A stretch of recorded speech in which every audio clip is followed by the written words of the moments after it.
Laguna y monte. El Amamul Mapú. Monte y laguna. El agua llama a detenerse antes de continuar la marcha, escuchar ese murmullo. Sin embargo, el viento a veces trae como rachas, como jirones de voces del pasado, de viejas injusticias irredentas, de antiguas rebeldías. Año 1878. El Paraguay arrasado. Las últimas montoneras aplastadas. La cabeza del general Ángel Vicente Peñalosa clavada en una lanza. El Ejército Nacional es un ejército de ocupación. Sus enemigos son los pueblos libres y la gente de la tierra. Los empresarios son los ministros de Roca. La Bolsa de Buenos Aires otorga los ascensos. La City de Londres reparte las charreteras. 15.000 leguas. 8 para el coronel Remigio Gil. Solo faltaba la tierra, y hasta acá vinieron.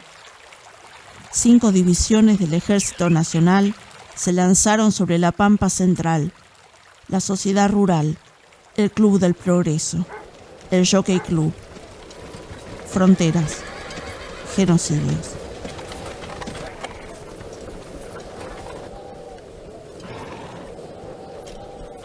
A sangre y fuego entraron. ¡No me mire! Detrás quedó la tierra vacía.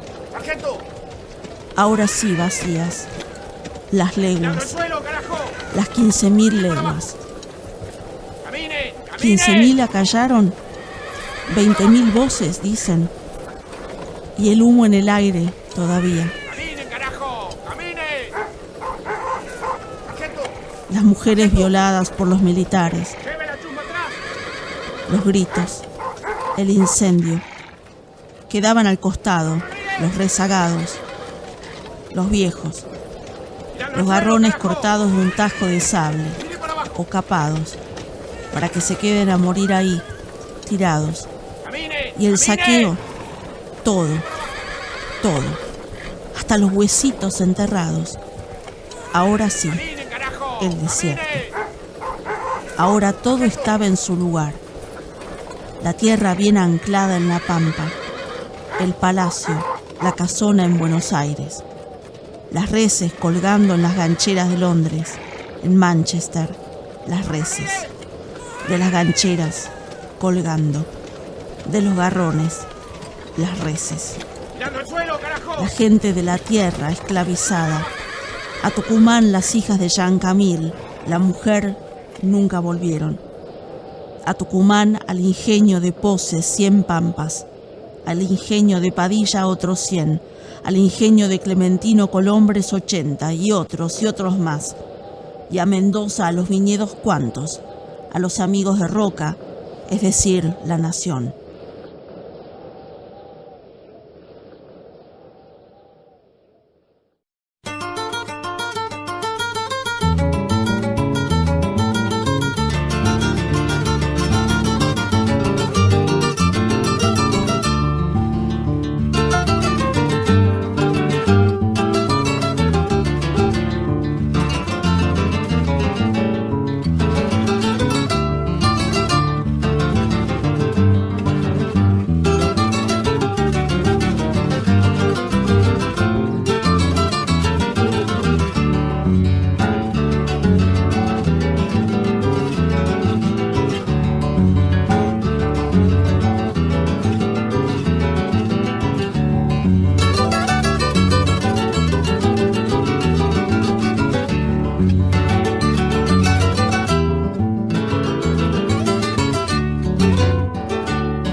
Mariano Rosas era un indígena ranquelino, nacido a mediados del siglo XIX, allá por 1850, en la Pampa Central, de la familia cacical, digamos, del clan de su homónimo, el cacique Mariano Rosas, el gran paisano ranquel, que vivió y murió en Leucó, y que sus restos fueron profanados por orden del coronel Racedo y enviados a la colección particular de cráneos de Estanislao Ceballos.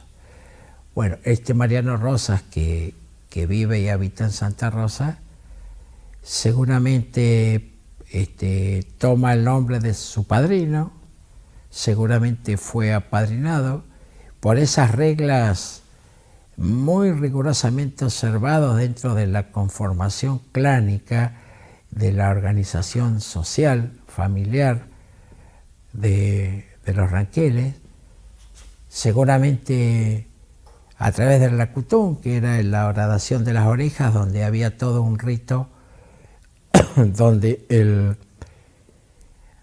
el padrino se comprometía a velar por ese niño, y esto era una institución muy importante en la vida de la criatura.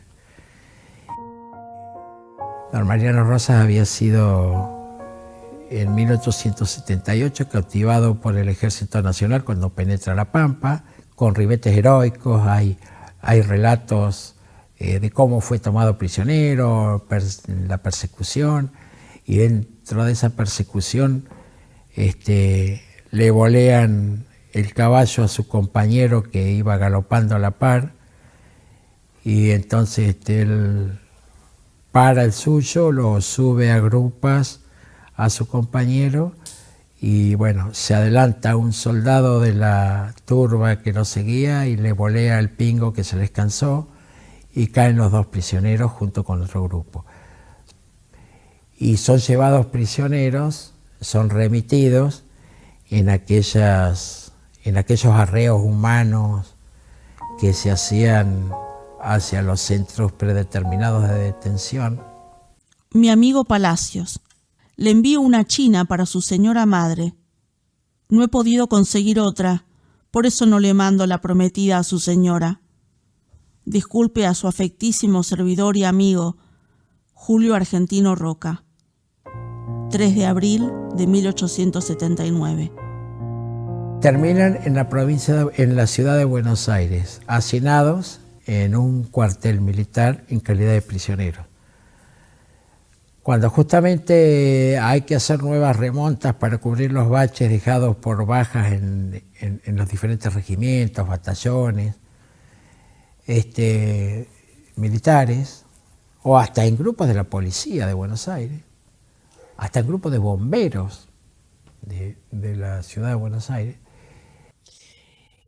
y se comienza a llenar esos claros en los diversos cuerpos de línea con indios prisioneros. Se hacía la correspondiente repartija de chinitos y de chinas indígenas, incluso con aviso en los diarios, que daba día, fecha y hora y el atrio de tal iglesia, que se iban a distribuir para el servicio doméstico mujeres y niños indígenas. Un determinado día de 1878, esos indios prisioneros militarizados en el Regimiento Primero de Artillería al mando del coronel Gil son llevados a la iglesia del Pilar y son bautizados. He tenido oportunidad de ver los libros de registro de aquel día de bautizo, y donde figura el bautismo de Mariano Rosas, hijo de Cayupín, de 28 años, natural de La Pampa, y ahí termina, en esos dos renglones se resume toda una historia trágica de un pueblo y también en lo individual, ¿no? Bueno, y también algunos otros nombres ligados a su grupo. Todos estaban revistando como soldados. Pero lo que impacta es que ahí consta la pérdida de dioses tutelares, de patria, de familia, y se exhibe en toda su grandeza el calado de la tragedia indígena en el perfil de este nuevo Estado nacional que este Estado que eligió como acto de creación un baño de sangre y de violencia con los hijos de la Pampa.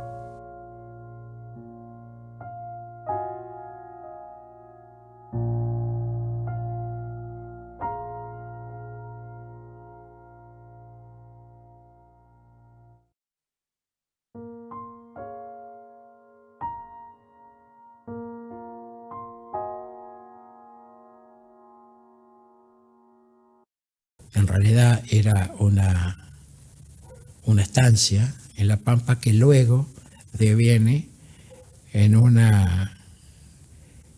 emprendimiento inmobiliario merced a las aceptadas relaciones que tenía con las élites políticas de la metrópoli, don Tomás Mason, el administrador de las tierras de su yerno, el coronel Remigio Gil, que había sido uno de los financistas de las campañas del desierto, habiendo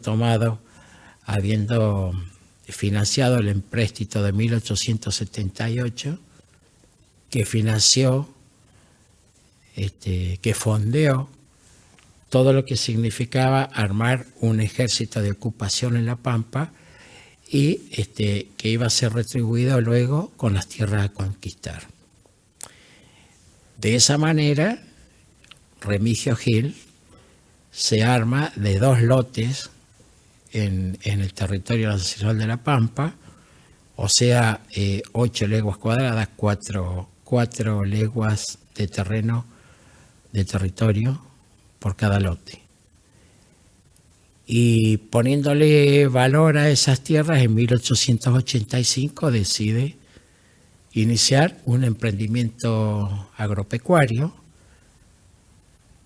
una estancia que se llamó La Malvina. Había que hacer construcciones, había que hacer alambrados, cercados, había que hacer aguadas, había que tener manadas de yeguarizo para el trabajo de una estancia tradicional. Todo ese movimiento y todo eso demandaba gente. Entonces el coronel Gil apela a lo que tenía más a mano. Detecto nombres, personas, individuos con nombre y apellido en el registro de bautismo ya siendo adultos, que son bautizados en ese acto y que después los encuentro ya en la estancia de La Malvina. Son un grupo como de 24, 22 personas que estaban en el regimiento primero de artillería, cuyo comandante era el coronel Remigio Gil. Se los licencia a muchos de ellos, son de alguna manera trasladados a La Malvina con la papeleta oficial donde se cancelaba el compromiso militar, en calidad de peones de mano de obra y en el entorno del primer núcleo original de lo que después fue Santa Rosa, generando una cultura mestiza y de mucha ayuda entre ellos en un barrio que pasó a ser el Salitral, que fue la primera villa miseria, digamos, que tuvo La Pampa.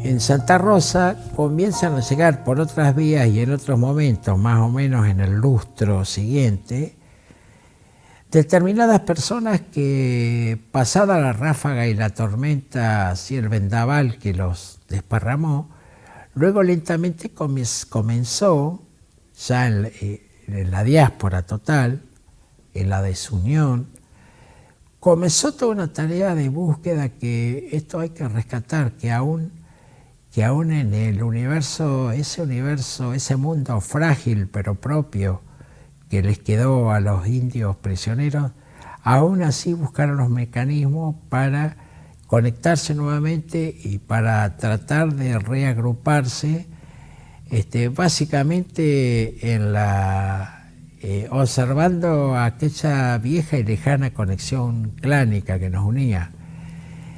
Entonces, paulatinamente van llegando grupos a Santa Rosa que estaban emparentados más lejano, más cercanamente, grupos que van conformando toda una trama de relaciones parentales en esas solidarias acciones para resistir en el salitral de Santa Rosa.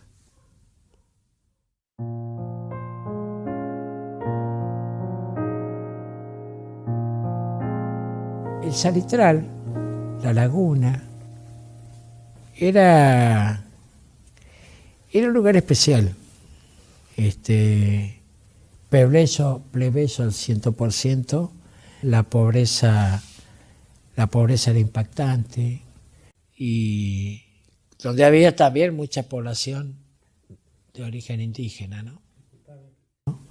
Pero era un lugar que esa cultura semiurbana, digamos, donde estaba la casita, el caballo, pero también estaba el carrito y también estaba por ahí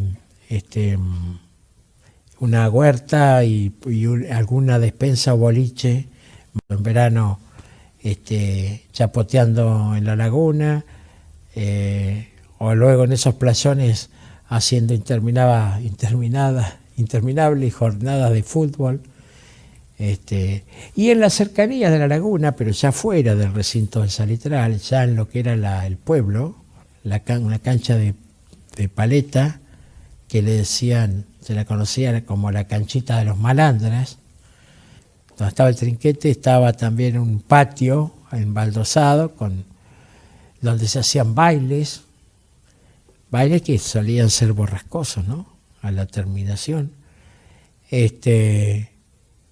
Y los domingos, encubiertos de la mirada y la vigilancia atenta de la policía, acudían todos los galleros con sus gallitos de riña a un reñidero donde se apostaba fuerte, ¿no? Yo recuerdo haber estado en alguno de esos, siendo chico, mirando. Bueno, esto es asociado con el primer peronismo que crea una serie de posibilidades, ¿no? En este sentido. Entonces el Club Argentino, muy cerquita del salitral, el Club Fortín, donde se hacía boxeo. Bueno, eso era el salitral, era donde realmente muchos desposeídos estaban viviendo, no se los veía, la sociedad santarroceña en gran parte no se los veía, pero estaban. Y bueno, luego el peregrinar todas las mañanas de la gente del salitral en busca de su trabajo, las mujeres que planchaban la ropa o que lavaban ropa en las casas de familias del centro, los chicos con su cajoncito de lustrabotas que se paraban en las confiterías del centro de lustrabotas, o a trabajar en las incipientes fábricas del lugar, que se son las panaderías, en los talleres, a trabajar de aprendices.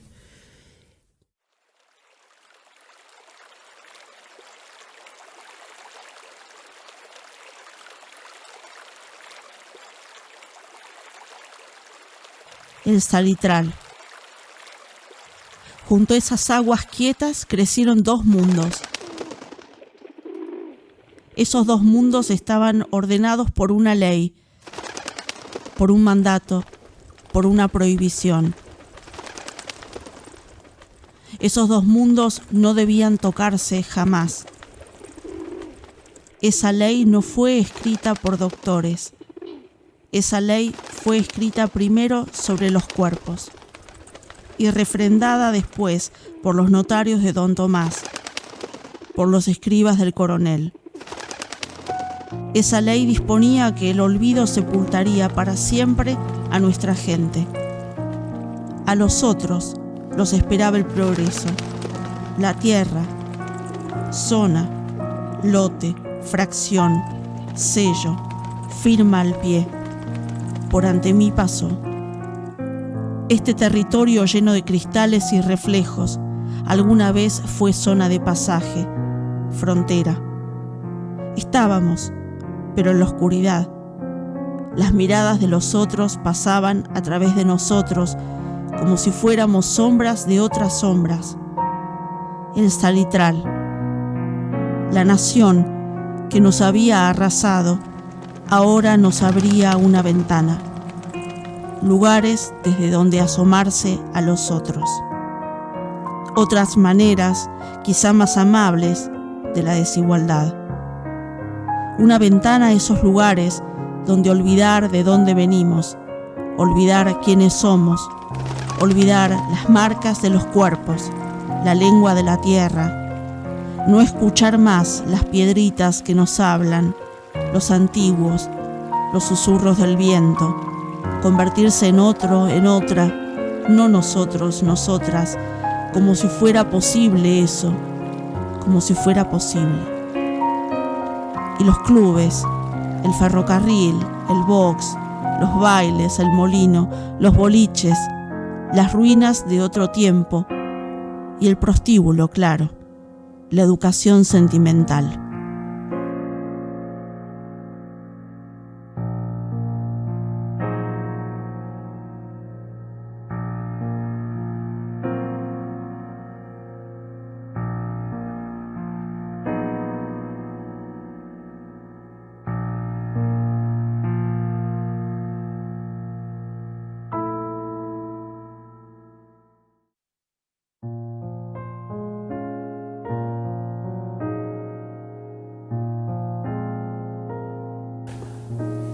Bueno, la Fundación de Santa Rosa es producto del emprendimiento agropecuario en las tierras de propiedad de Remigio Gil, administrado por su suegro, Tomás Mazo.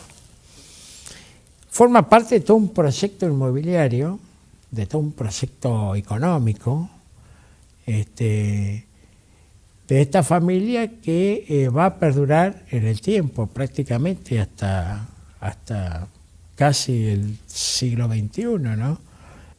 Bueno, la estancia de la Malvina en 1885 es poblada, es levantada. Además de estas tareas específicas, Tomás Mazo ya consigue el cargo de juez de paz, a instancias del entonces gobernador del territorio que residía en General Hacha. Decide fundar un pueblo con un trazado especial, con calles angostas, con poco espacio. A todas luces se ve que se trata de privilegiar el espacio para venderlo y para mayor provecho económico. Bueno, la cuestión que el pueblo se funda en el año 1892, un 22 de abril, que yo creo a partir de ciertas declaraciones de Mason y también de alguna otra documentación, que fue un día como cualquier otro, según él mismo dijo, el 22 de abril fue un día como cualquier otro, salvo que nos dimos cita todos los que estaban en los alrededores, habitando en ranchos dispersos, en el potrero que luego fue la plaza de Santa Rosa, y ahí comencé a vender los lotes. Y ese día empezó a hacer caja. Ese día, bueno, quedó como la fecha de fundación, y a partir de ahí comienza la historia de Santa Rosa como ciudad.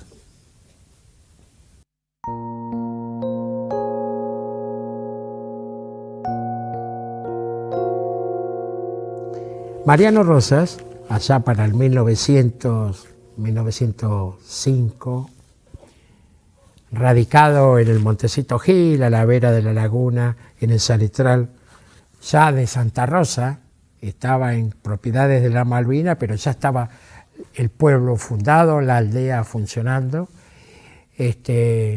Mariano Rosas forma familia. Él tenía otras familias, otros hijos anteriores, dentro de su cosmogonía, pero forma familia con una joven, entonces, paisanita de su grupo, Felisa Payaner. Payaner, como verán, la terminación nar, nará, zorro, es el linaje de los Rosas, también los nará, los zorros. O sea que tenía vinculaciones clánicas, era hija de Meligner,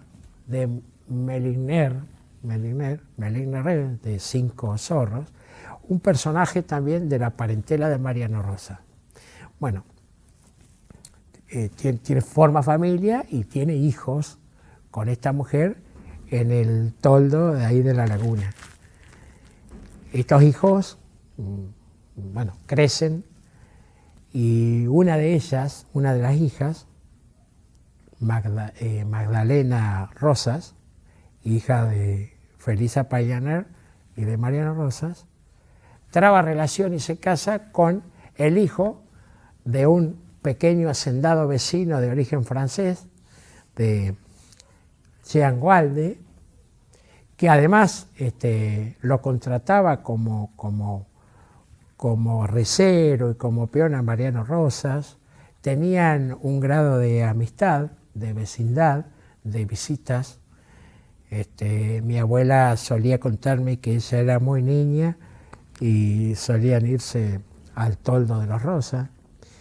Bueno, un hermano de mi abuela, Pierre Gualde, traba relación con esta joven y forman familia a la usanza de los Ranqueles, dando la espalda a Gualde a todos los prejuicios de la época, porque realmente eso era prácticamente impensable en una aldea donde había una burguesía ascendente que estaba basada en la característica de ser propietario de la tierra o de un comercio o de alguna fortuna.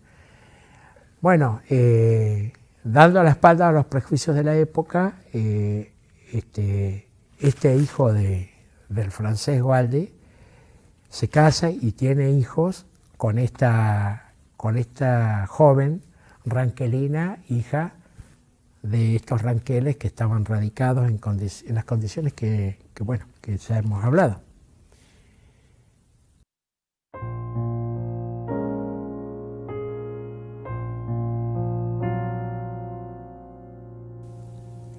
Muere tempranamente Magdalena Rosas y los niños quedan al cuidado de su abuela, doña Felisa Payaner, ya viuda de Mariano Rosas, y prácticamente tiene la educación de esa abuela que cobijó a varios nietos, allegados, incluso otros chicos de la parentela. Es recordada ella como una abuela con muchos nietos y allegados. Uno de esos hijos de Magdalena Rosas y de Pierre Gualde era Raúl Gualde, que se cría en el ámbito del salitral con su abuela Felisa Payaner, seguramente con mucho acopio de retazos de la cultura ranquel de parte de su abuela, en esa mecánica de transmisión cultural que hacían las abuelas a los niños de la familia, y a determinada edad consigue un empleo en la policía del territorio, en Santa Rosa, como policía. Tiene como destino General Pico, donde nace su hijo Raúl. En 1948, si mal no recuerdo. Luego era usual en la policía del territorio de La Pampa pedir traslado a la Patagonia para mejorar luego sus ingresos con estos destinos. Se traslada a la Patagonia y es allí donde le nace Inés, su hija Inés, en Puerto Deseado. Posteriormente a esto regresan a La Pampa y se radican en General Pico, donde Raúl Gualde, padre, termina el último segmento de su actividad como policía, logra la jubilación y queda viviendo allí con su familia.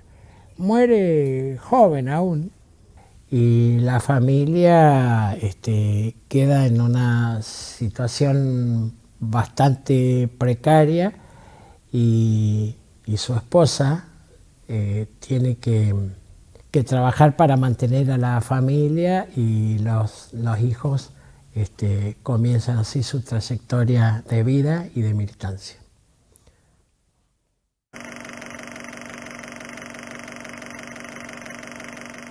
En la construcción del Estado argentino tenemos dos procesos genocidas, uno en el siglo XIX y otro en el siglo XX.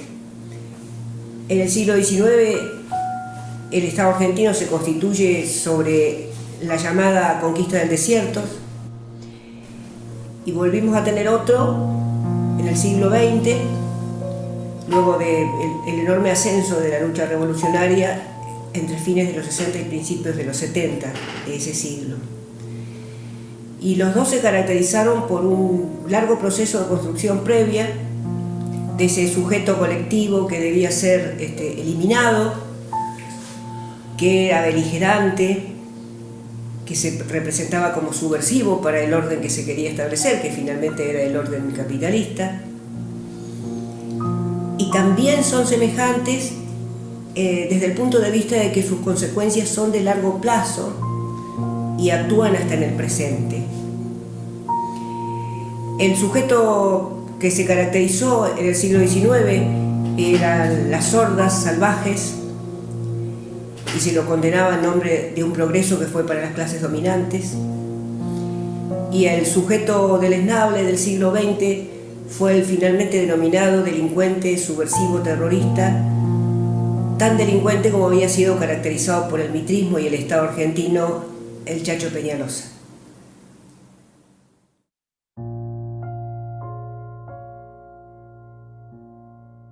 Hay veces en que la historia se aparece como una frontera. Las fronteras preceden a los genocidios y hay momentos en que las fronteras y los genocidios del pasado, que todavía están ocurriendo en silencio, se juntan con los genocidios por venir, llenos de sonido y de furia. Se reconocen uno en el otro, se anticipan, se continúan. Parecen uno solo. ¿Son el mismo? El 27 de diciembre de 1975, un avión militar aterriza en Santa Rosa. Trae 2 féretros con los restos de Tomás Mason y de su esposa Rosa Funston para ser depositados en la Catedral de Santa Rosa. En ese avión vienen también algunos familiares de Mason. Las autoridades civiles y las fuerzas vivas reciben a la comitiva. El intendente les otorga la llave de la ciudad. Una cureña con guardia de honor lleva los restos. Los bendice el obispo Jorge Arana, que además es vicario castrense y ostenta rango de coronel. Entre los ilustres visitantes hay uno que casi pasa desapercibido. Es Guillermo Suárez Mason. Es el comandante del primer cuerpo del ejército. Sus camaradas de armas lo llaman Pajarito. En octubre fue designado jefe de la temible Zona 1 de la estructura concentracionaria clandestina. Hasta el golpe de Estado, 3 meses después, esa información será secreta.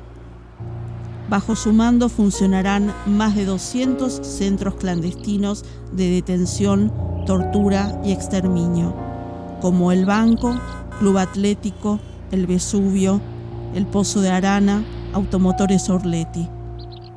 También los centros clandestinos de La Pampa. Uno de los campos quedará fijado a su segundo apodo, el que le pusieron sus víctimas, el carnicero del Olimpo. Él, Pajarito, está en la comitiva porque es el bisnieto de Don Tomás, el fundador, el que levantó sus reales con ranqueles prisioneros. El otro que está allí es Luis Baraldini, capitán de caballería, jefe de policía. Poco después, el 18 de febrero del 76, en Buenos Aires, en la esquina de Rivadavia y Azul, la Policía Federal acribilla con fuego cruzado a 4 jóvenes que iban en un Fiat 125. Eran militantes de OCPO, Organización Comunista Poder Obrero. Mueren los 4, con decenas de disparos en todo el cuerpo. Uno de ellos se llama Raúl Carlos Ualde. Tiene 26 años. Es obrero metalúrgico, delegado de ESMATA y estudiante de Derecho. El 12 de agosto, en una calle de Córdoba, una muchacha es secuestrada por un grupo de tareas dependiente del Tercer Cuerpo de Ejército. Tiene 21 años, trabaja de empleada doméstica, es estudiante de Humanidades. Se llama Inés Magdalena Ualde. Milita en el peronismo revolucionario. Raúl, el muchacho acribillado en Floresta, e Inés, la muchacha secuestrada en Córdoba, además de ser hermanos, son bisnietos de Mariano Rosas, el paisano Ranquel del Salitral. Fronteras, genocidios. Ya en el 51 y en el 55, cuando era un joven oficial, Suárez Mason había conspirado contra el gobierno popular. En junio del 55, aviones con la leyenda Cristo vence pintada en el fuselaje lanzaron 11 toneladas de explosivos, más de 100 bombas. En la Casa Rosada hubo 12 víctimas. Afuera, en la Plaza de Mayo, más de 300. El enemigo era otra vez la población civil. Muy pronto vendrían los cursos de contrainsurgencia que dictaban los franceses derrotados en Indochina y Argelia. Los primeros alumnos, a fines de los 50, fueron militares argentinos. La misión militar francesa ya estaba instalada en el 4º piso del edificio Libertador, cuando se lanzó el Plan Conintes contra las huelgas obreras. Muy poco después, volvieron al continente los vientos de la revolución. Con su trabajo las riquezas, crean los valores, hacen andar las ruedas de la historia y que ahora despiertan del largo sueño embrutecedor a que los sometieron. Porque esta gran humanidad ha dicho basta y ha echado a andar. Y su marcha de gigantes ya no se detendrá hasta conquistar la verdadera independencia por la que ya han muerto más de una vez inútilmente. Ahora, en todo caso, los que mueran morirán como los de Cuba, los de Playa Girón, morirán por su única, verdadera, irrenunciable independencia.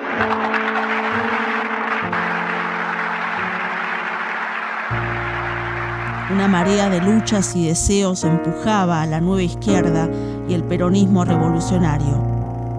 Del Cordobazo a Villa Constitución, Inés y Raúl estaban ahí, en medio de esa correntada imparable. Los militares y las fuerzas vivas aplicaron la doctrina. El país puesto en una cuadrícula. La patada en la puerta, la picana, el río, el mar, el Fondo Monetario Internacional. Pajarito también estuvo ahí, con la nueva generación de centuriones. Fronteras, genocidios. Soy Pablo Díaz, conocido como sobreviviente de la Noche de los Lápices, y mi relación con Suárez Mason tiene 2 instancias. Una experiencia que ha tenido mi madre con respecto a él, fue atendida directamente por él en el regimiento de Patricios, en la ciudad de Buenos Aires. Yo ya estaba en carácter de preso en la unidad número 9 de La Plata, y en la entrevista mi madre entra sola a su oficina. Él tenía una carpeta que era la famosa carpeta de mis antecedentes, que yo ya la había visto estando secuestrado clandestinamente en el carácter de desaparecido en el pozo de Banfield, cuando me dicen de mi salvoconducto en función de pasarme bajo el Poder Ejecutivo Nacional. Ahí él abre la carpeta y le dice, bueno, su hijo fue detenido en la calle repartiendo volantes subversivos el 28 de diciembre de 1976, que es la fecha del decreto del PEN, firmada por el general Videla. Mi madre le dice no, dice, mi hijo fue secuestrado, llevado de mi casa el 21 de septiembre a la madrugada. El general Suárez Mason le vuelve a decir, bueno, mire, no, tiene que saber que de ahora en más su hijo fue secuestrado en la calle repartiendo volantes subversivos. Mi mamá le dice, no sé si me entiende, que esa no es la verdad. Cuando están discutiendo, Suárez Mason le dice, usted tiene otros hijos, ¿verdad? Tiene que pensar en ellos. Para lograr su libertad, tiene que reconocer que fue secuestrado en la calle repartiendo panfletos. Mi madre se levanta, va hasta la puerta y le dice, mirándolo, mi hijo fue secuestrado el 21 de septiembre de mi casa y se lo llevaron ustedes en forma clandestina. Y cierra la puerta muy duramente. Mi madre ahí pensó que había puesto en peligro mi vida como la de mis hermanos. En la visita que yo tuve en la cárcel, ella me dice que había cometido un error, que la perdonara. Tiempo después, cuando yo salgo en libertad y cuando se produce el juicio a la verdad en la ciudad de La Plata, Suárez Mason es citado. Yo tengo posibilidad de verlo y me abalanzo sobre él y lo agarro del cuello, diciéndole que lo que le había hecho a mi madre. Me separan, él se da cuenta del peligro.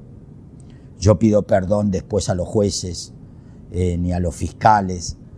Tiempo más tarde nos llega una citación del Tribunal de Roma que estaba juzgando a Suárez Mason por los que habían estado detenidos y presos italianos en las cárceles argentinas bajo la dictadura.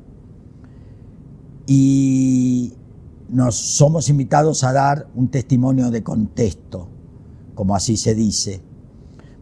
Y mi madre, con 80 y pico de años, accede a ir a Roma conmigo y a dar el testimonio. Recuerdo el caso de otra chica que fue trasladada, nunca supe el apellido, pero le decían Pampita porque era de La Pampa.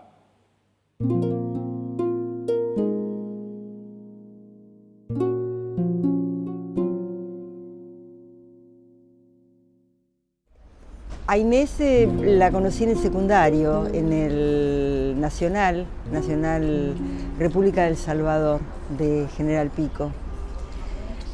Ahí nos hicimos muy amigas, un grupete, digamos, bastante amplio, pero había un círculo más íntimo que formaba parte Inés, Griselda y yo. Bueno, tuvimos esa amistad de muchachas de pueblo, de salir a bailar, de juntarnos a tomar mate con facturas, de irnos a la ruta a escuchar cassette de música, a escribir poemas. Así que bueno, nos juntábamos en nuestras casas. Con el Winco escuchábamos música, escuchábamos de todo, Nino Bravo, Serrat, la cantata Santa María de Iquique y bueno, y tanta otra cosa que había en la época, ¿no? digamos, en las reuniones, cuando ella llegaba, era esto de la alegría, ¿no? Inés era esencialmente alegre. Íbamos a bailar, todavía el boliche estaba empezando, no estaba la disco. Y a Inés le gustaba más el baile, nos íbamos al baile. El baile era como... Cuando salíamos con Inés le gustaba más el baile, íbamos a Argentino, en los tiempos en que los muchachos cabeceaban.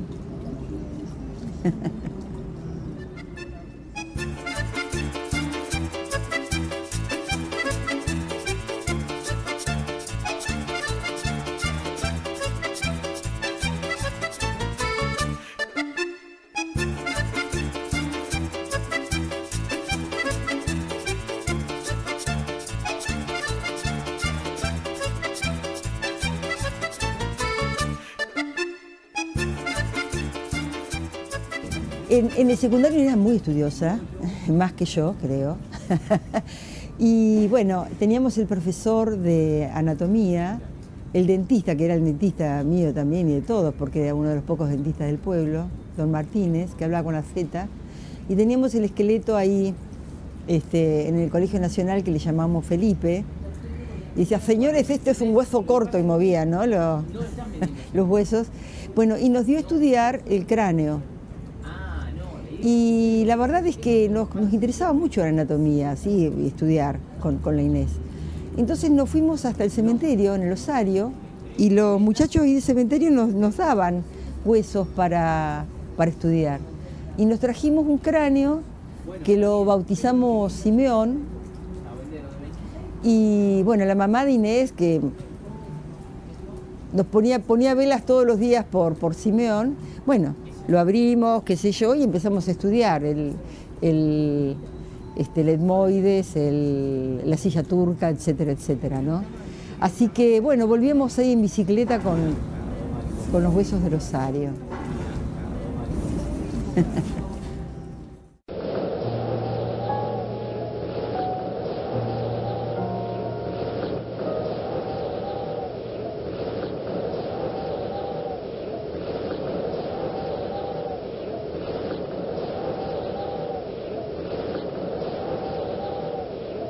Yo lo conocí a Raúl a través de mi hermano, un hermano bastante mayor que yo tenía, que andaba acompañando a un grupo musical que se llamaba Los Abuelos de la Nada.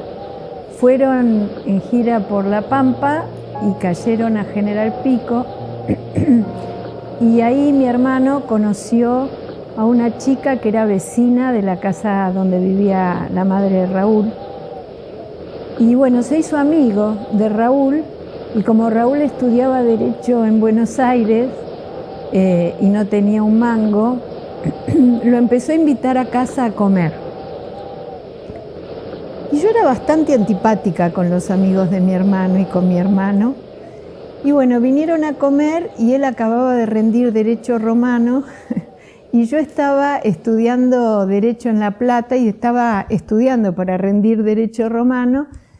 Y Raúl, haciéndose el simpático, me dijo que me podía ayudar y yo lo saqué vendiendo almanaque. Pero había algo picantito en él que me atrajo, ¿no? Pero era como un pibe distinto a los que yo conocía. Sin embargo, algo de él me atraía y yo no entendía muy bien qué era. Y ahí, medio escondidas de mi hermano y de mis viejos, tuvimos algunas salidas y eso se cortó muy rápidamente y nos dejamos de ver porque él orgullosamente dejó de venir a casa. Yo al año siguiente me cambié para la Facultad de Derecho de Buenos Aires. Yo ya estaba queriendo militar. Y cuando entré a la facultad había una asamblea de estudiantes en el hall central donde había gente de Montonero, gente del PRT hablando, y de repente lo veo a Raúl, que se mandó un speech que cuando yo escuché dije, yo quiero eso para mi vida. Y bueno, a partir de ese momento empezamos a estar juntos. empezamos a salir. Él ya militaba en una organización de izquierda, yo empecé a militar ahí, hacíamos militancia estudiantil.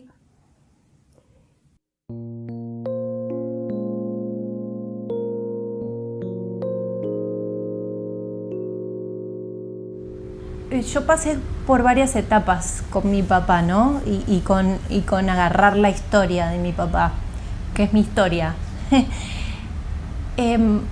Cuando yo era muy chica y desde los 3 años viví en Venezuela, y entonces ahí me costaba un montón reconstruir la historia, hacerla cercana. Si bien sabía, la conocía desde los 3 años, mi mamá me contó lo que había sucedido, lo que le había sucedido, cómo habían militado, que habíamos estado en Devoto hasta mis 2 años. Pero me costó mucho acercarme a esa historia. De hecho, yo todos los años viajaba a Argentina y veía a mis abuelos maternos, y de vez en cuando veía a Inés, a mi abuela paterna, a la mamá de Raúl, de mi papá. Y nunca nunca pude tener la historia de mi viejo muy cercana y muy agarrada como mi historia. Cuando volví a Argentina, a los 12 años aproximadamente, tuve una etapa como de poco acercamiento a la historia, hasta que en algún momento me hizo un clic y viajé a La Pampa. Ahí conocí a José Petris, que es historiador, y me puso un poco en contexto. Y a partir de ese momento como que cambió mi relación con mi propia historia, ¿no? Me pude como encontrar y conocer desde un ángulo diferente, desde un lugar que no era la historia que me contaban ni mi mamá, ni los amigos de militancia de mi papá, ni un montón de gente. Pude conocer una historia de un chico de 27 años que me resultó muy conmovedora y que me resultó muy admirable, digamos. Básicamente yo estoy muy contenta que mi papá haya sido quien fue y que haya sido mi papá. Y en ese sentido yo recuperé un montón de cartas que me pasaron Chiqui y Fito, que son amigos, pero eran amigos de Raúl en ese momento, y estuvieron con él hasta que lo mataron. Me entregaron cartas que él se escribía con mi mamá a los 26, 27 años, mientras estaban en la cárcel, primero los dos y después ella fuera, yéndose a Venezuela. Y encontré como una historia ahí de unos niños, ¿no? Como que ahí pude tomar dimensión de otro Raúl, y me pude acercar mucho más a los detalles de la historia. También conocí a Maruca Walde, que es de la familia y vive en Santa Rosa, y me pudo acercar varias fotos. José Petris me contó un montón de cosas en relación a la familia, a los orígenes, y bueno, eso me hizo acercar un montón y me pude reconciliar y estar como más tranquila con un montón de huecos de mi historia que no conocía y no podía reconstruir. Y me pareció un Raúl diferente, un Raúl joven. Como yo siempre tuve como un poco de reproches con mi mamá y con mi papá en relación a ese momento, y a que entendía que estaban cambiando el mundo, pero por ahí era un poco egoísta en relación a mi propia historia y a todo lo que estaban haciendo en relación a lo que me tocaba a mí de parte de ellos, ¿no? Y después me pude reconciliar con eso y pude entender como, primero, una gran historia de amor, y segundo, una gran historia de compromiso y militancia y de creencia absoluta de que este mundo puede ser diferente. Y me parece que en ese sentido me emociona y y me alegra que haya sido mi papá, Raúl.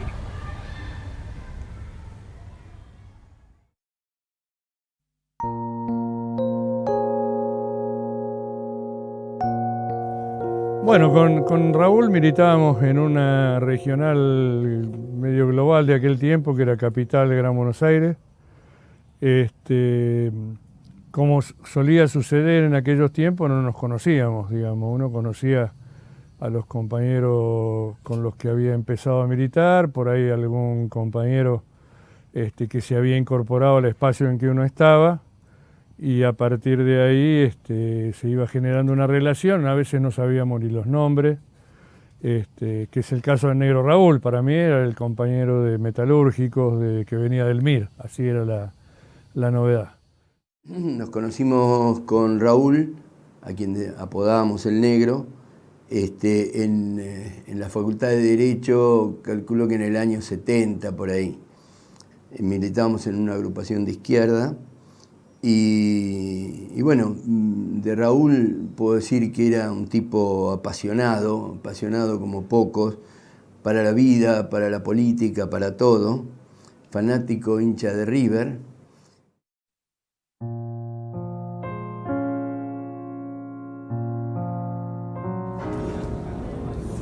El espíritu de la época pasó indefectiblemente por nosotras, donde nos poníamos a discutir sobre en aquel momento la sociedad de consumo, por ejemplo, o bueno, o tanta otra cosa. O sea, había una resonancia en el pueblo de lo que pasaba en el país.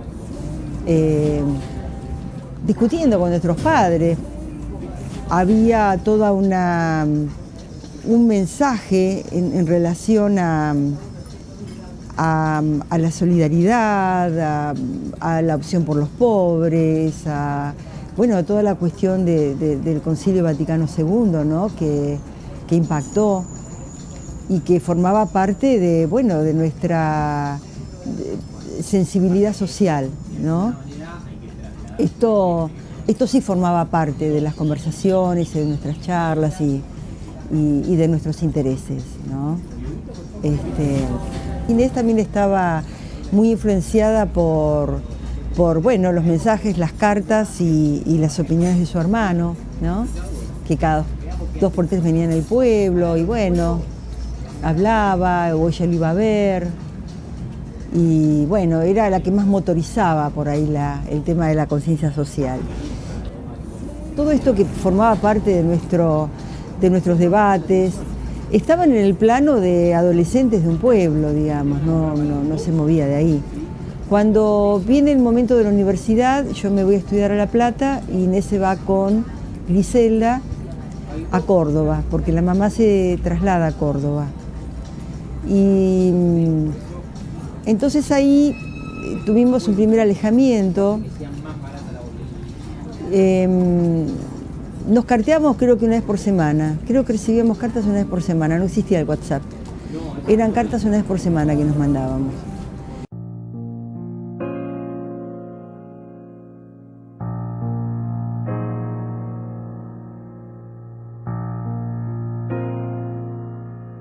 Mucha efervescencia, mucho malestar social, un auge de las organizaciones armadas con distintas acciones, y nosotros inmersos en esa ebullición, ¿no?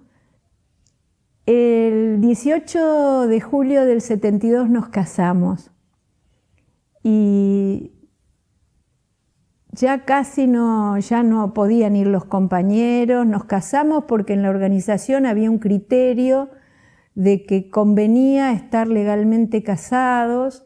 Y nosotros lo hicimos con ese convencimiento y me acuerdo que ese era el año 72, eso fue en julio, en agosto el 22 de agosto fue la masacre de Trelew. En el aeropuerto de la ciudad de Trelew, donde ayer se desarrollaron uno de los acontecimientos que conmovió la opinión pública.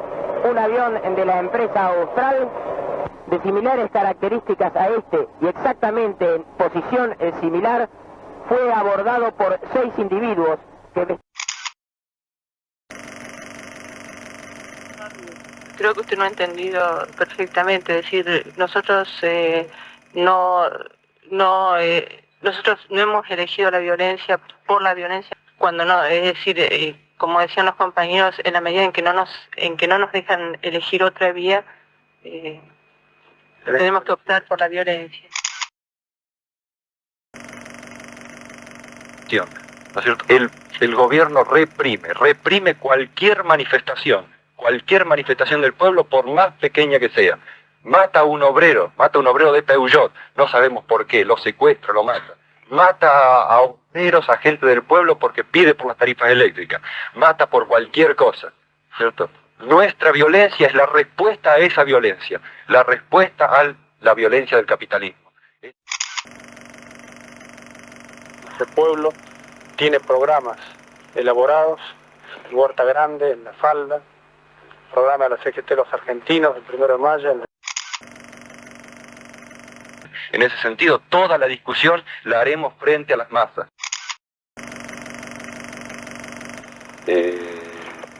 Aquí hay compañeros que creo, como decíamos, que somos parte del pueblo. Creo que la composición social de los 19 que estamos acá también evidencia eso. Acá hay compañeros obreros, o sea, tucumanos, trabajadores de la zafra, compañeros campesinos, compañeros intelectuales, compañeros obreros industriales. Esa es la composición social de los 19. No son estudiantes, en su totalidad. Claro. ¿Cuáles son las condiciones? Y entregarnos incondicionalmente en este momento. Incondicionalmente. 6 argentinos que luchaban por una patria liberada fueron masacrados por las fuerzas de la represión. Nos comprometemos a investigar hasta sus últimas consecuencias ese hecho y demostrar terminantemente lo que todo el pueblo sabe, que fue el ejército de ocupación quien fusiló a esos patriotas.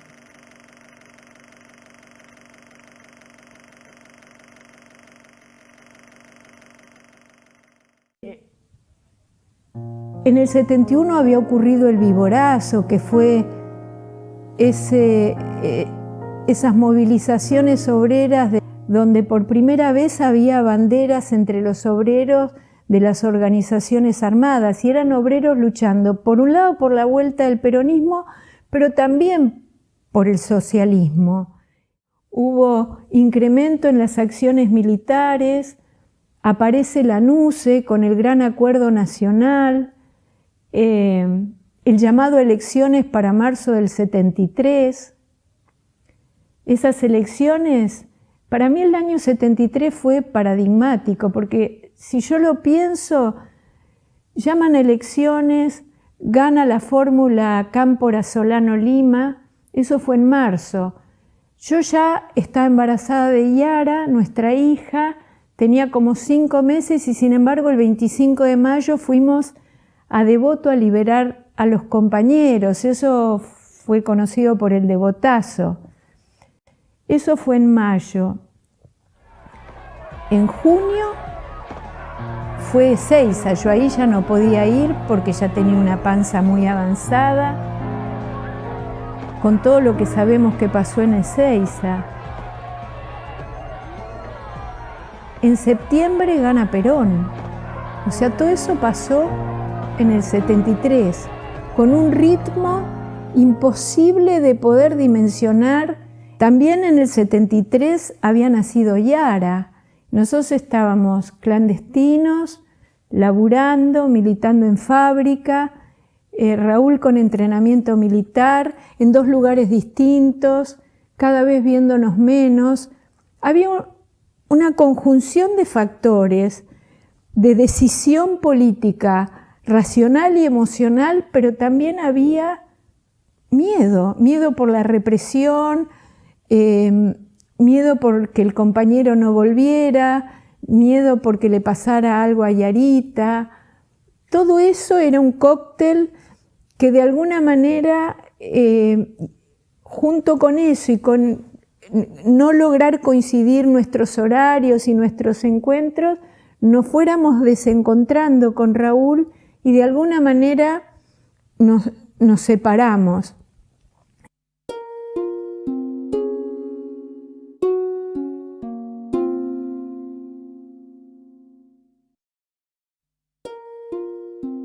Nos desencontramos, la verdad que nos desencontramos, y yo pedí cambio de regional. Había ganado la lista marrón de Piccinini en Villa Constitución y yo me fui para ahí a principios del 75. Raúl fue a trabajar a una fábrica por ahí por Munro. Por esos días Raúl se separa de Silvia, su compañera, viene a vivir a mi casa. Yo vivía en 2 ambientes, estaba recién casado, mi mujer no era militante como yo, adhería pero no tenía militancia, y en estos 2 ambientes se instaló Raúl durante varios meses. Y un día llamé a mi mamá y mi mamá en clave me contó que habían entrado a la fábrica a buscarlo a Raúl, que Raúl había empezado a escaparse dentro de la fábrica, que había logrado entrar a la administración, había agarrado un teléfono, había marcado desesperado el teléfono de mi mamá y le había dicho: Sarita, me buscan, me van a llevar. Y colgó la comunicación y se lo llevaron. En esta fábrica creo que llegó a ser delegado en la fábrica, hasta que un día alguien, a la salida de un turno, un viernes era, alguien lo marcó, según después él me contó, y un compañero, una compañera de él de la fábrica así me lo dijo, alguien lo marcó y la policía se lo llevó. Si a mí me detienen en septiembre del 74 y el negro cae unos meses después, es decir, es detenido unos meses después, ya en un momento en el cual empezaban a detener masivamente a militantes gremiales, a compañeros militantes que trabajan en el frente gremial.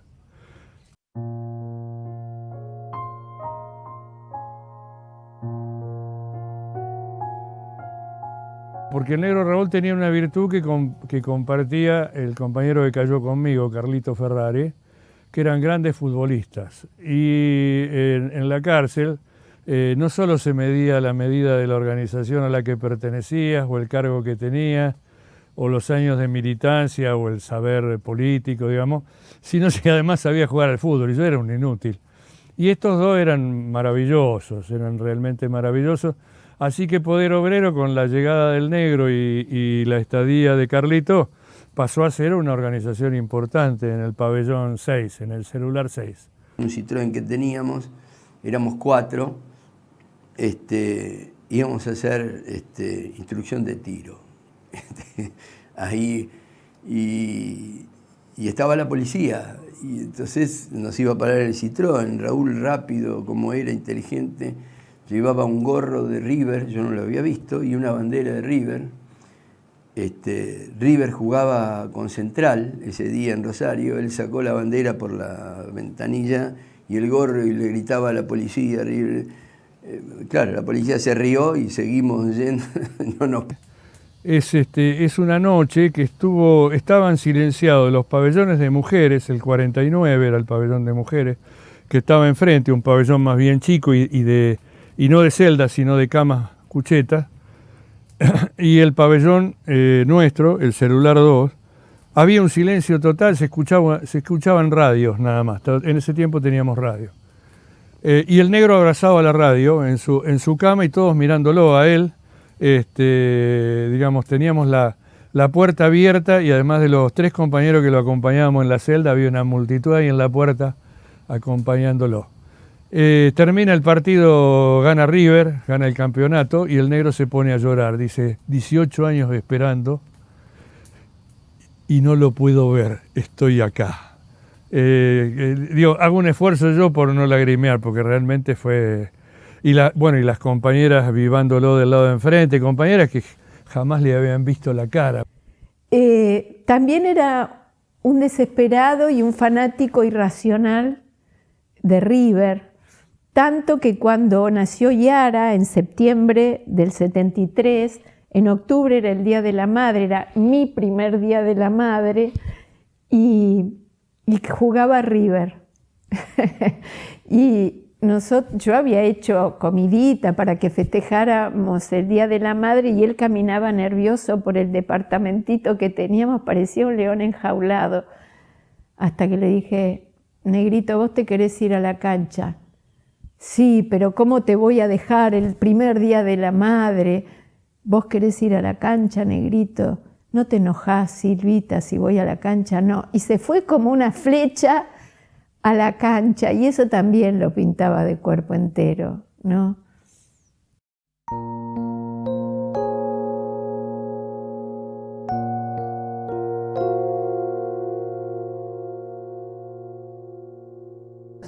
La cosa se puso peor, después muere Perón, renuncia Gelbard, me acuerdo lo que era ese descontento, esa desesperación. Porque las 3A ya a esa altura había matado a Silvio Frondizi, a Ortega Peña, que eran compañeros entrañables, sobre todo Ortega, con el cual trabajábamos muy estrechamente, y había matado una infinidad de compañeros, había puesto bombas, le había puesto bomba al rector de la Universidad de Buenos Aires, la Guzzi. Creo que había muerto un hijo en esa situación. Nos estaban dando una gran paliza, la AAA, había muchas dificultades, ya había comenzado la represión, creo que era fin del 74. Y lo recuerdo a él afeitándose en el baño y yo en la puerta del baño diciéndole, negro, paremos porque nos van a matar a todos, paremos, negro, por favor. Y él seguía afeitando y decía, vamos a llegar, vamos a la victoria, no abandonemos, no dejemos esto ahora. Era una especie de voluntarismo que en aquella época varios de nosotros tuvimos. Bueno, él siguió y yo ahí empecé como a quedarme, igual seguí, acompañé porque era inevitable eso. Y sin embargo resistió. La mayoría de los que sobrevivimos por eso. La mayoría de los exiliados, hubo millones de exiliados, se pudo exiliar porque alguien no habló de ellos, porque alguien se cayó la boca. La mayoría de los que siguieron trabajando, pudieron seguir trabajando porque todos sus compañeros en una fábrica no decían quién era, ni qué papel había tenido dentro de esa fábrica. Fábricas que en lo peor del 1975 hacían sus asambleas con compañeros armados en la necesidad de defenderse de algún ataque de la derecha, armados con ametralladoras, con todo. Cualquiera podría haber dicho, sí, fulanito cuidaba la asamblea con una ametralladora, con un FAL, digamos, y sin embargo no se hizo.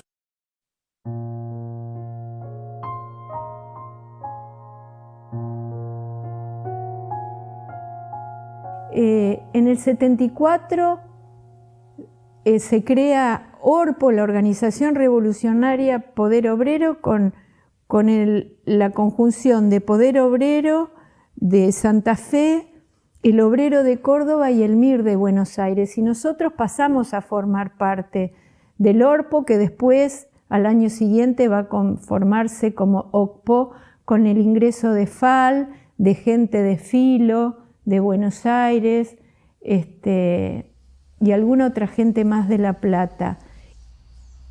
Nuestra organización no se caracterizaba básicamente por ser una organización de corte militarista, lo cual no significaba que no hubiera una corriente de pensamiento y acción que abrevara en el militarismo. Trataba de entrar a una fábrica, era muy común que intentáramos lo que se llamaba en aquel tiempo la proletarización,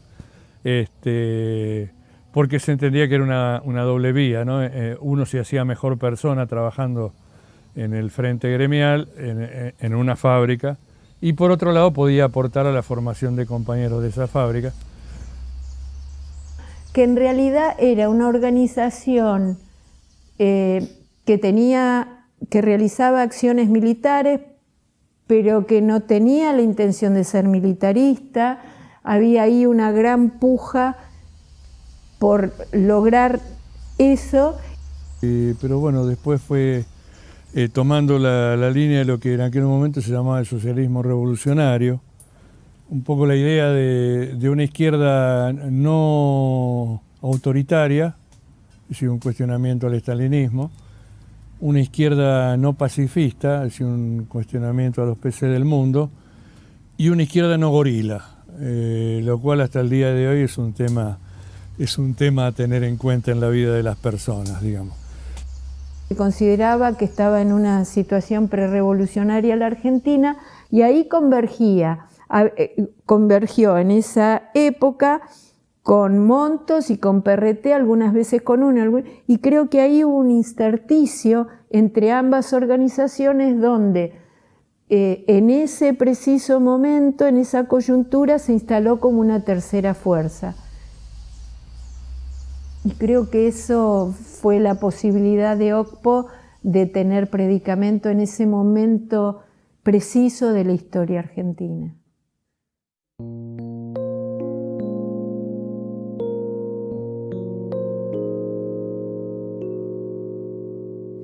Y en un momento viene mi amiga Griselda a buscarme a la pensión, a La Plata, y me dice que habían matado al hermano de Inés, a Raúl.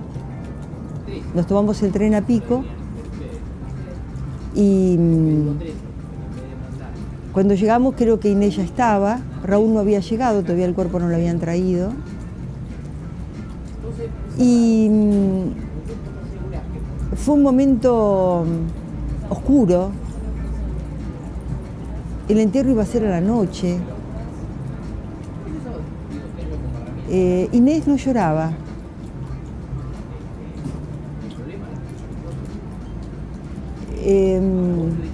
No lloraba. Era como que tenía un rostro así petrificado, ¿viste? No lloraba. El dolor estaba petrificado. Era otro. Era, ¿viste? Esos dolores que no terminan en lágrimas, no podía. Era una... Y ahí fue ese punto de inflexión que yo te contaba. Para mí en Inés fue ver una mujer que no sé, que envejeció 10 años, ¿viste? ¿No? Y ahí ya no la vi más. Después yo me volví a La Plata a estudiar y después vino la desaparición de ella, creo que fue... Ella desapareció en agosto del 76, ¿no? Y bueno, y empezó el miedo. Es como que de pronto hubo una... ¿Viste? Llegó la muerte, digamos, ¿no? Llegó la muerte, así fue. Llegó la muerte y llegó el miedo, así es. Esto es.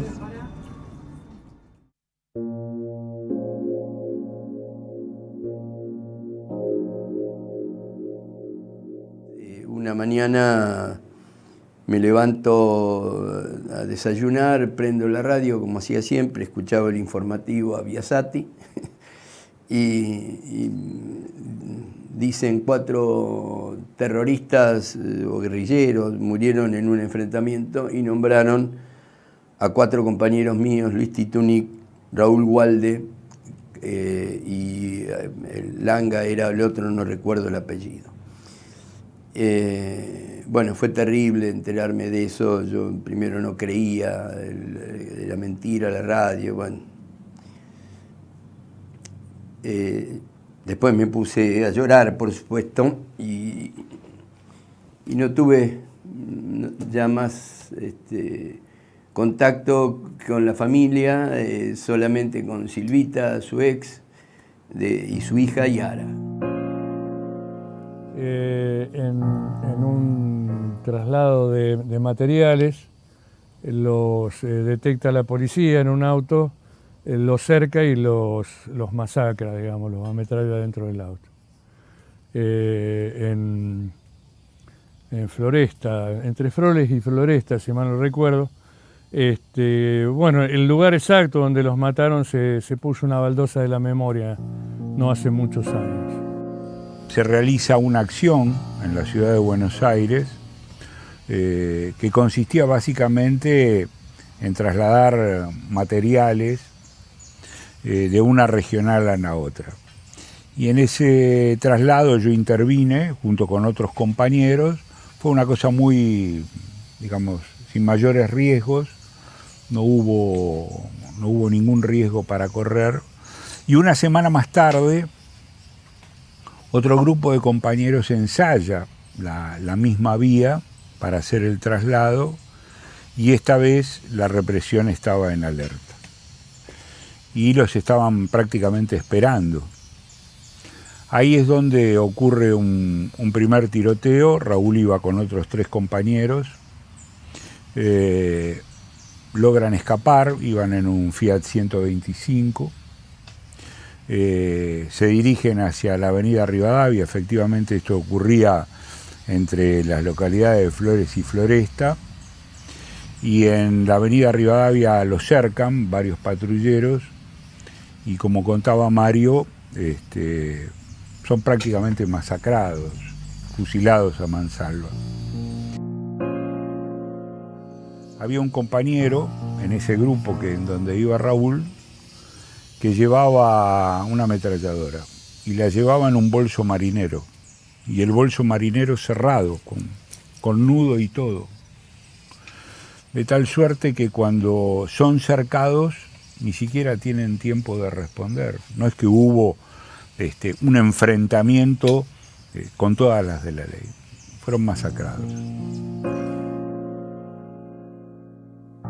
Nos escribíamos, nuestros contactos eran solamente por carta. Ya estando en Venezuela, en el exilio, recibí una carta a mi nombre y en el sobre estaba solamente el recorte de Clarín que decían que habían abatido a 4 guerrilleros y entre ellos estaba el nombre de Raúl. Raúl murió en la calle, pero en aquellos tiempos se moría en todas partes, digamos. Se moría a la salida de una fábrica, se moría en las cárceles, se moría en los campos de concentración, digamos. Probablemente Raúl no hubiera llegado a la cárcel si hubiera sido detenido a mediados del 76. A lo sumo hubiera sobrevivido en un campo de concentración y después hubiera sido asesinado.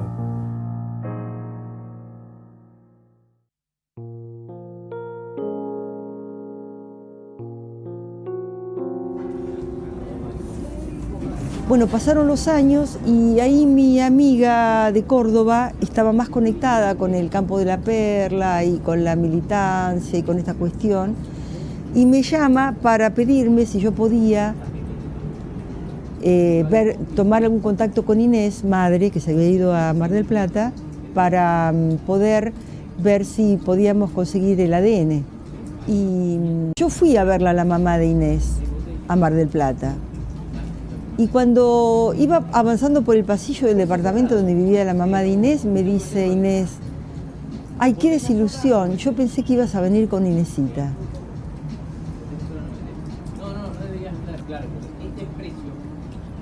La seguía buscando. Iba a un programa de televisión, porque viste esos programas que llevan audiencia, auditorio, porque le pareció verla sentada y se iba hasta el canal a verla. Cuando le comento a Griselda esto, y entonces le digo, bueno, mira, vamos por Yara. Yara es la sobrina de Inés. Yo a Yarita la conocí de bebé. La conocí de bebé porque una vez que vino Inés a Buenos Aires nos encontramos acá en la capital y nos fuimos a visitarla. Y nos fuimos a pasear una plaza. Y era una beba, apenas caminaba. Yo eso recuerdo. Entonces me puse a buscar por internet, por Facebook, por las redes. Bueno, y ahí conectamos. Entonces empecé a hablar con Yara y empezamos a generar un encuentro en Pico, donde íbamos a encontrarnos con con Yarita. Y ese encuentro fue una fiesta. Yara llegó, nos sacamos una foto en el mismo lugar donde nos habíamos sacado las tres, con Inés, y en el lugar de Inés fue Yara, ahí frente al garage de la casa de mis padres. Recorrimos el pueblo, le mostramos el club donde Inés iba a nadar, porque Inés era muy buena nadadora, y ahí Yarita nos dice, a mí me encanta nadar. Y entonces, bueno, fue una fiesta. Abrimos una botella de champán, almorzamos en casa, mi mamá preparó comida, comimos.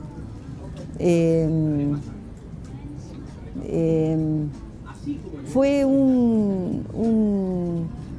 fue la positividad, fue reencontrar la Inés en un punto, ¿no? Y a través del amor, ¿no?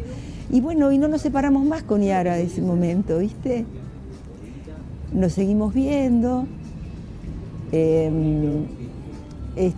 seguimos compartiendo. Hoy, 8 de julio, es el cumpleaños de Inés. Ningún 8 de julio dejé de festejarlo, ¿viste? De acordarme. Y bueno, y nos vamos a encontrar con Yarita a cenar y a escuchar un poco de música. Para festejar.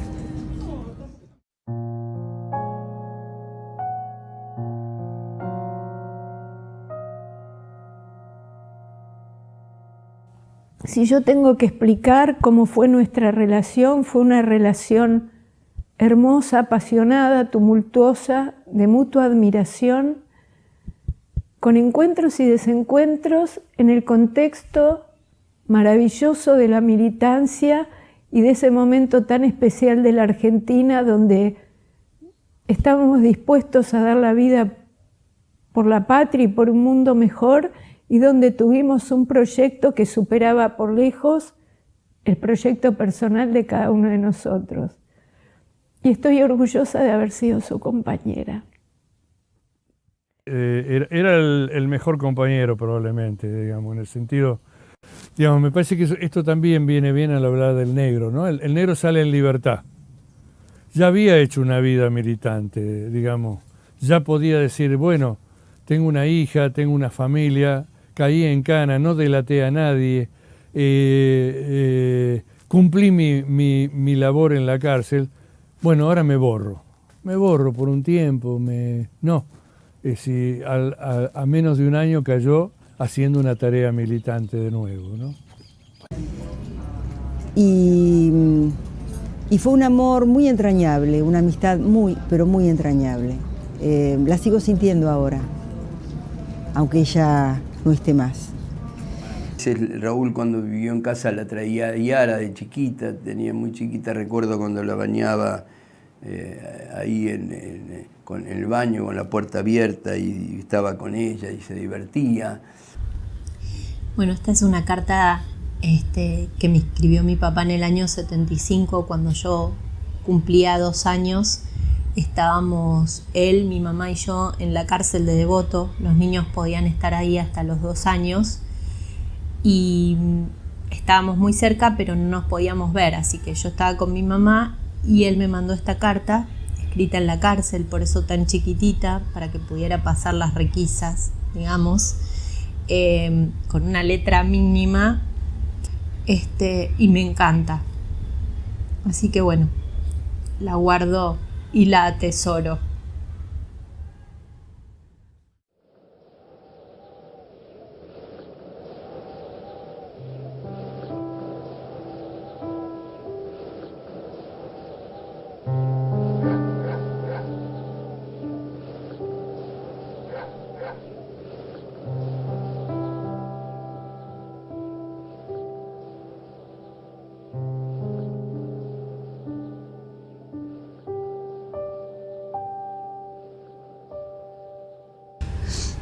Para Yara, querida hija, esta carta como tantas otras las guardará mamá hasta que vos puedas leerla y entenderla. Hoy cumplís 2 años y no sé si todavía podré verte para poder apretar tu cuerpito entre mis brazos y llenarte de besos y caricias. Y dentro de muy poquito vos y tu mami se irán y yo tendré que quedarme aquí soñando con la hora del reencuentro.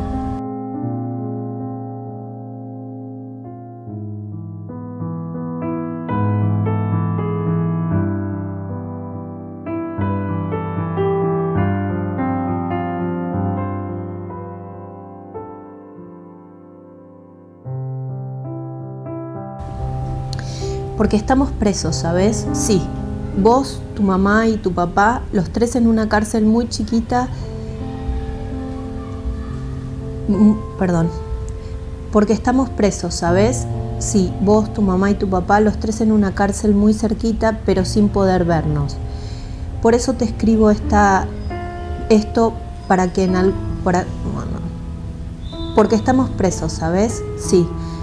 Vos, tu mamá y tu papá, los tres en una cárcel muy cerquita, pero sin poder vernos. Por eso te escribo esto, para que algún día lo leas y te lo imagines y sepas lo que tu papá piensa en estos momentos.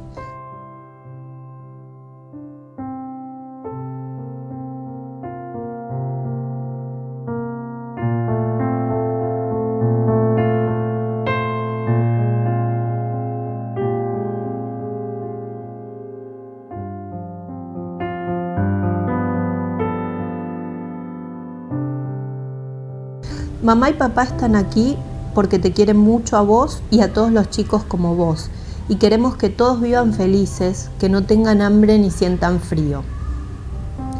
Estamos presos porque somos los que más amamos la libertad y peleamos porque haya libertad para todos. Estamos aquí porque somos pobres y no queremos sufrir más porque somos trabajadores y queremos dejar de trabajar para los ricos. Por eso, y porque te queremos mucho, tomamos las armas para matar la injusticia y ganar un mundo lindo y lleno de felicidad para todos los chicos y los grandes. Por eso estamos aquí, en esta cárcel, junto con un montón de tíos y tías que piensan y viven como mamá y papá.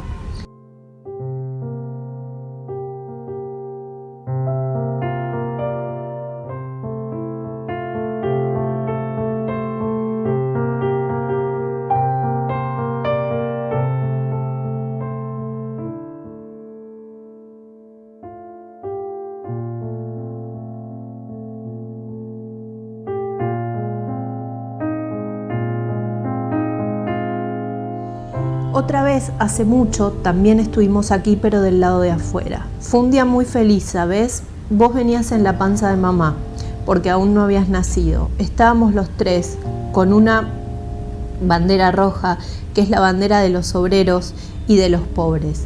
Y había mucha gente con banderas y con niños.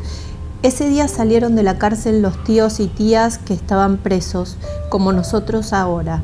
Todos cantábamos y reíamos y estábamos contentos porque el pueblo les devolvía la libertad a sus mejores hombres y mujeres.